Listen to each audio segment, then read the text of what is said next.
Serious, what is the scariest experience you have gone through? Someone breaking into my house last year. It was really early in the pandemic and my wife was in the bedroom asleep. I was in the living room with headphones in playing video games with some friends while my son was asleep in his little john next to me. Was maybe 8 p.m. Basically I stood up and took my headphones off and turned around just in time to see this freaking guy in a bright red ski mask, which is way scarier than black it turns out, opening up the doors into the living room dining room area I'm in. Nearly crap myself. He pauses. I'm like frozen for a second but then stammer out, "Get the frick out of my house," and he just lunges at me. Like, he wasn't armed. He wasn't bigger than me. I think he just panicked and thought he could knock me down and run. Or worse. But it turns out when someone breaks into your house and your entire family is home and your child is now crying while you fight a tweaker in your living room, some really primal crap kicks in. And I fought the guy until I had him in like my approximation of a chokehold, not a fighter, before shouting for my wife to call the police, who arrived like instantly because my friends heard the entire thing on through Discord and one of them called the police. Was over in under 5 minutes but I couldn't use headphones anymore while I gamed in that room. We've since moved. I don't like having my back to doors, and I had to get a few stitches on my hand from how I fell. Well done my dude. My husband calling me to tell me his brother killed his parents and that I needed to get the dogs and myself out of the house immediately in case his brother was on his way to our house. I was incredibly fortunate that a neighbor let me hide the dogs in her garage and come in until my husband gave me the all clear to go home. This is horrible. I am so sorry. My mom was in ICU for a month when I was 18. She'd come out of ICU and been moved to a regular room and she seemed to be getting better. I had a scholarship to college and she told me to go. I didn't want to go. This was my one shot, you know, but I wanted to stay and be there for her. But she told me to go, so I did. Second day of classes I got a call at 5 a.m. She'd arrested. She had no living will so they brought her back and she was on life support but had no brain activity. I had to sign the papers to turn off the machines. I was 18 and she was my only family. I'm 51 now and I'm tearing up as I write this. I killed my mother. Yes, I know. Brain dead. They did scans. The neurologist advised me. I've had counseling. But at the end of the day, I signed papers. They turned off machines. And my mother died. And then I was alone. Make a living will. Don't ever put your children or spouse through what I went through. Got a couple knives pulled on me one night while working at a pizza shop. Had a little Mexican standoff. First time experiencing the thought I might have to stab this dude or be stabbed. Luckily our pizza knives were bigger and with my co-worker backing me up the two dudes both left. I owe my life to my co-worker from that night. Dude had my back. Was doing some mineral exploration work up in Alaska this summer in a very remote mountain range. I was working at a drill site where a grizzly had been spotted at the rig earlier that day and I was naturally a little on edge. I was laying out some wires through very thick brush, couldn't see through it at all, and all of a sudden I hear a really large animal close by, and I smelled the typical wet dog bear smell. Before I had time to react the wire gets ripped out of my hands and dragged into the brush at probably 20 miles per hour. I'm freaking out trying to reach my gun and this massive bull caribou just pops his head out and looks me over, then walks away lol.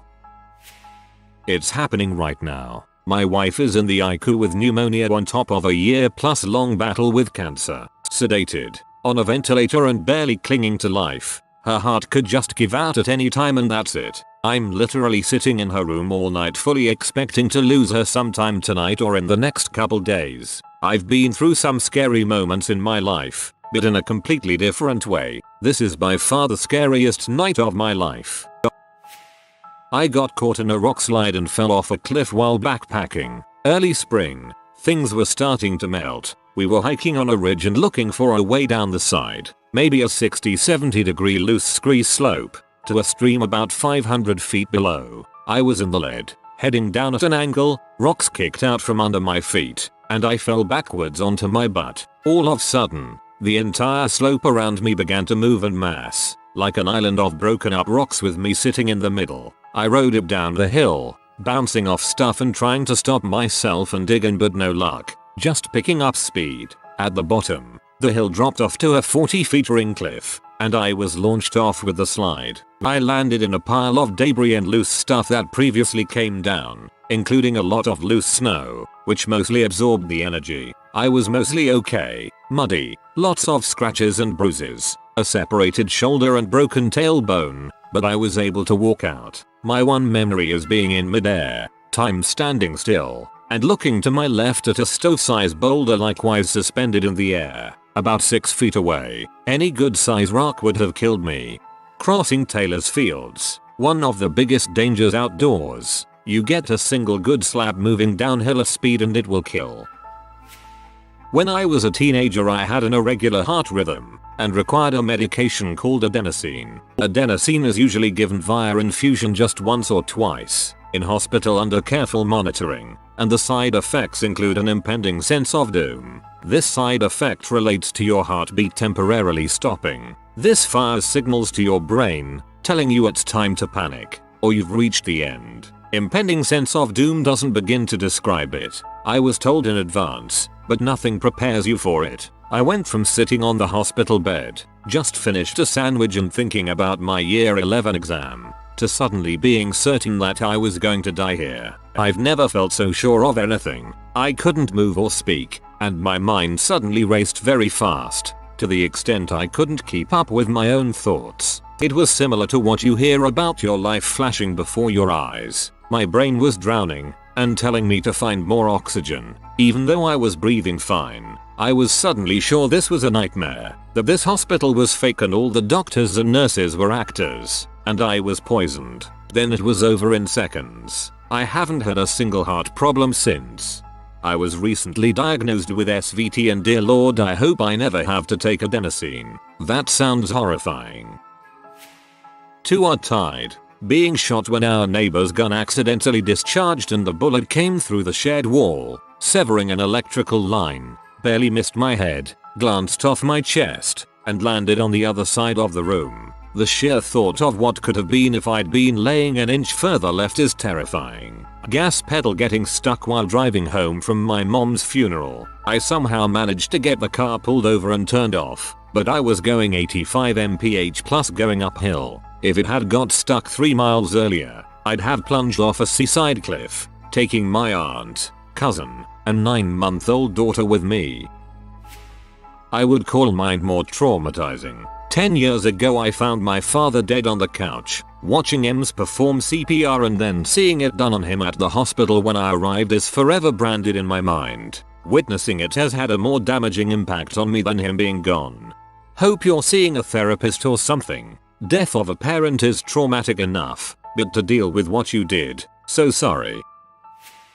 Driving home late at night with my friends. We live in the middle of nowhere, WV. We're all exhausted so I'm just taking it slow as we chat. We pull off the highway and hear a scream from out in the woods. That's not totally uncommon, BC forest people be wildin', so I just rolled up the windows and carried on. The fog got really thick so I had to squint to see. As we get close to the house, my pal Petty yells and points out his window, and we all look at the ditch next to us. I swear to God, there was a deer that had been ripped apart and its organs were strung for like 20 feet. Naturally, I slammed the gas and we almost fell over each other getting in the house. None of us slept that night, and we just kept watching out the windows hoping to high heck that whatever TF did that didn't see us.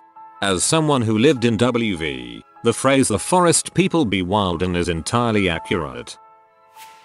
Work in a mental health unit. Only 2 staff on nights. Other staff went to lay down for a few minutes as she was doing a double. Had my back turned for about 15 seconds and a very sick man newly diagnosed with schizophrenia came behind me and got me in a chokehold. One of the scariest positions to be in. Even in our self-defense training our trainers pretty much said, if someone gets you from behind in a hold, do whatever the frick you need to do to live. I'm a pretty small human so I really couldn't move despite flailing like a MF. He had my arms between his legs so I couldn't reach for my panic alarm. Whole time he was singing Tiny Dancer into my ear. Thank whatever higher power is up there another patient had woken up for some Tylenol. I was seeing stars at this point. Could feel my eyes bursting out of my head. I just remember thinking this is how I was going to die and thinking about who would take care of my dog, and then everything went black. Woke up on a medical unit. I guess I'd pointed to a sign last second behind our nursing desk that instructs how to call a code white violent patient. And the patient who woke up did it successfully and kicked the guy holding me in the face to get him off me before security came. Pretty fricked up. Still see the PT that saved me on the unit every once in a while. Always buy him some chocolate bars and coffee when he's here. Oh my gosh, this gave my goosebumps. How terrifying. That patient deserves all the love though for saving you that day. My son had his first seizure while I was driving. He was in the backseat and I heard a noise. I looked in the rearview mirror and he was convulsing with blood running out of his mouth. Then he collapsed. I thought he had died. To this day, I don't know how I was able to get off the freeway, call 911, and check his pulse. He was 7 years seizure free on November 29, but that one day changed my life forever. I was robbed at gunpoint in 2001. I was living outside of Detroit and worked at an ACO Hardware, yes, ACO, not Ace, as a lead cashier. I don't know if they still do this because I don't live in MI anymore, but they used to have these weekly flyers that always had a coupon for some ridiculous deal, like 10 cents for a box cutter or something else that was a loss leader. It was super common for people to come in just to get their coupon item and nothing else. So it was a super busy Saturday, just after my lunch break, and I just got back on my till. We had lines out to BFE and so I got into the speed zone, just trying to get people cashed out without being rude. A dude walked up and put his coupon for a pack of light bulbs for $1.50. Crazy what details stick in the mind. On the conveyor belt along with 2 singles. I smiled, asked how he was, rung him up and immediately got the register open as I saw his payment right there. The next thing I knew is he's opening his coat up and pulling a gun on me and hissing at me. Give me all your money. I crap you not. The first thought I had was, why does he have that toy gun and why is he pointing it at me? I just stood there staring at him in confusion. This peed him off and he cocked the pistol. It was a slide action one. Again, what you remember when? And shoved it closer to me and repeats, I said give me your freaking money. Then it hit me that it was a real gun and I think I just went into autopilot. I took all the money out of my till and just kind of shoved it toward him. And he gathered it up and booked it out the door. I just stood there and my co-worker across the way started calling my name until I finally looked at her with a completely calm face and said, I think someone just robbed me. Then my legs gave out and I just fell down and couldn't stop shaking. It only hit me then how I could have just died. Later, after the statement and the cops and everything, my co-workers and I surmised that it was a friend of someone who worked there, because they knew to hit my till, since I was head cashier, that had the most money in it. Still sometimes see that guy with his gun in nightmares. As far as I know they never caught him. I don't think hardware store robber was high on their list of priorities. When my dad hired 2 guys to get close to me and become friends of mine with a real intention of robbing and killing me later on. Holy crap, that's awful. Hope you've been able to recover from that. Talk about betrayal. Hearts out for you. My ex-husband pressed a loaded pistol to my forehead and screamed at me because he thought I had cheated on him. I hadn't, but my emotional state was in such a bad condition that all I could think was, just pull the dang trigger. I know I haven't cheated and at least if I'm dead I won't have to be this unhappy anymore. It was not the first nor the last time he hurt me, but I got out eventually after being thrown downstairs, across rooms, threatened with the knife, punched, choked, burned with cigarettes and manipulated to make me think it was my fault. Screw that butthole. I've been there. He had my firearm, and he was sitting there wondering whether he could shoot me, and then himself. He decided against it, for some reason. I got away from him, and he hung himself about 2 weeks later. I don't dance on his grave, but I'm really glad he won't hurt me, or anyone else anymore. Happy you got away from him. Kidney stones. They were only about 1-2 centimeters in size, but the pain they caused me was the worst feeling I've ever experienced. Doctors thought my appendix burst. The worst. I was a kid when I got them, so they took forever to diagnose me. Preteen girls aren't supposed to get kidney stones, lol. I have cheated death 3 times this year. 1. A car accident where a person didn't yield and struck me driver's side. I was airborne for a few seconds and flew over the median into a parking lot and hit a parked car. I walked out minor bruises. Same for other person. 2. At 2 AM a couple months ago, carbon monoxide detectors go off in my mom's house. We start opening windows and calling the fire dept as we wait outside. W2 dogs. The minute he opens the front door, the detector starts going off like crazy. He said longer than 20 minutes. We all could have died with the amount that was in the basement caused by a problem with the hot water tank. 3. A large patio chair flying out of the back of a pickup truck which almost smashed my windshield had I not swerved just in time. An angel has my back and is watching out, which I'm grateful for. This is terrifying. You should do yearly updates so we all know you're okay. I was put in jail by some corrupt cops saying that my kid wasn't my kid. He put me in there for welfare fraud, as I was getting food stamps for us both. I had to spend months in jail as I couldn't afford bond and I refused to settle, demanding a jury trial as my kid is my kid. This is all while I'm trying to get treatment for a major tumor, which set me back for months. After that, I couldn't afford both the tumor treatment and a place to live, so I was homeless after jail. I'm still feeling the effects from that a decade later. Taking a 7-hour flight and not knowing if my mom would be alive when I touched down. I don't have a relationship with my mom, but her being rushed to the ICU when I live on the opposite side of the country was depressing. I had a man aggressively scream at and follow me for a good city block as he yelled about what he wanted to do to me about 1.5 years ago. I managed to get back to my hotel and have the front desk call the police. Scariest experience of my life. I am convinced the only reason he didn't attack me was because I had my dog with me, who was making it clear she was ready to kick his butt. But I never want to go through that again. The scariest thing was probably the car accident. I didn't know where or who I was. They had to use the jaws of life to get me out.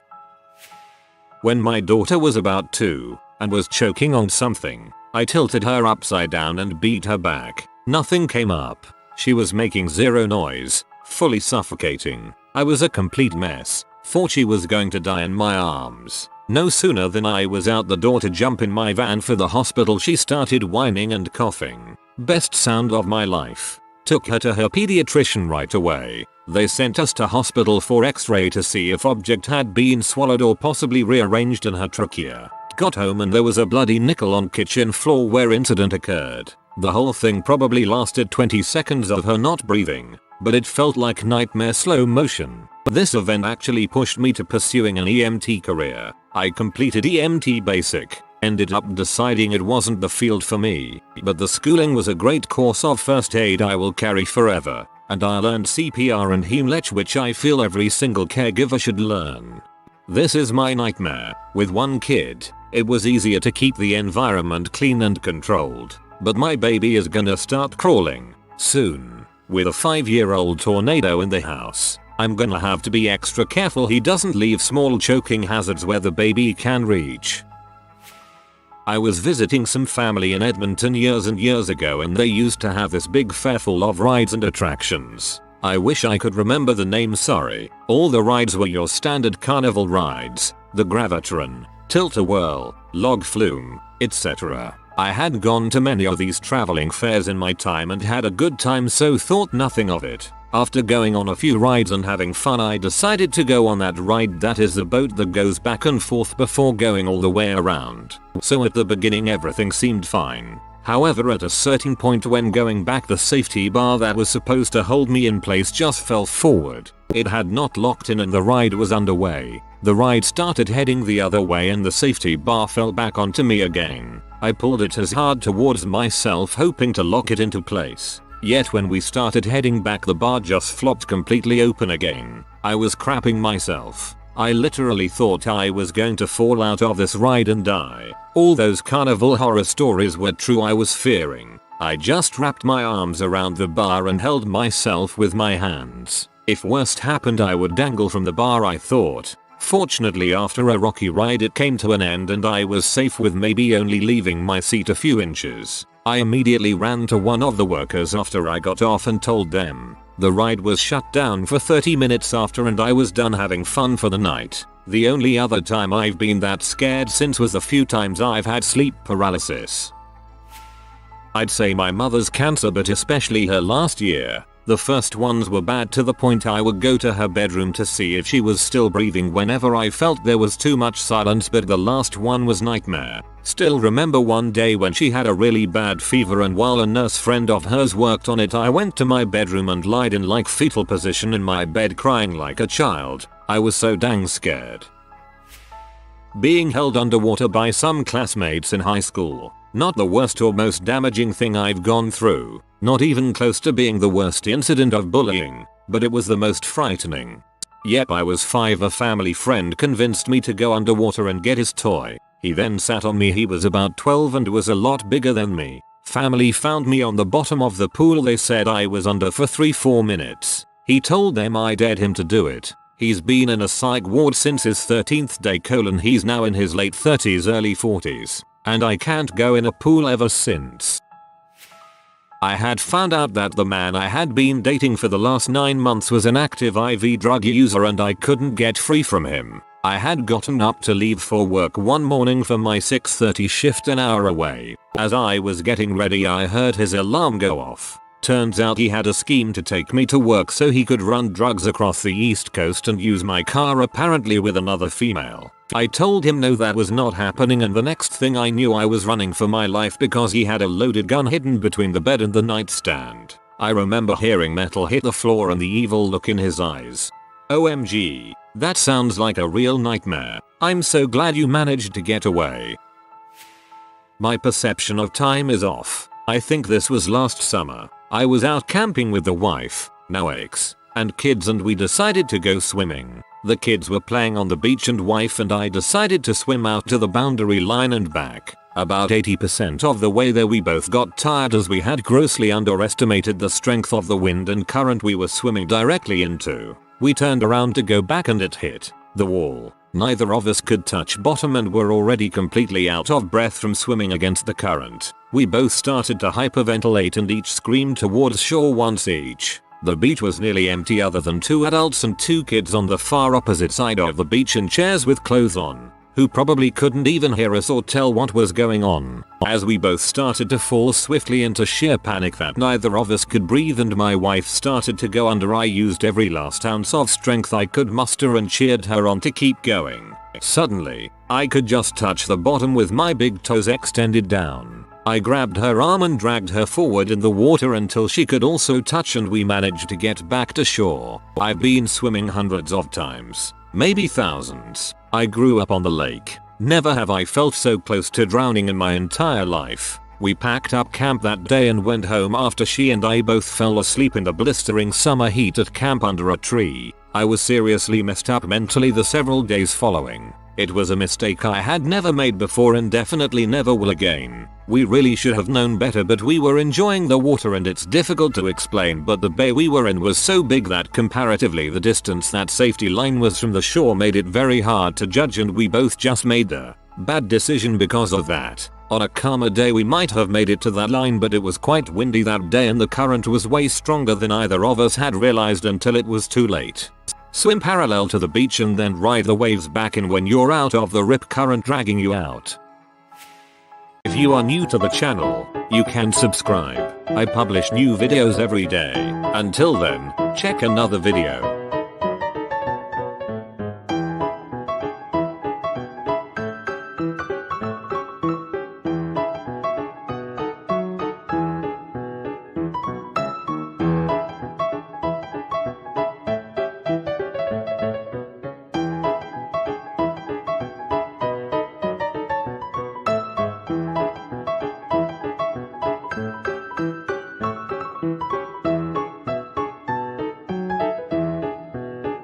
Bye for now.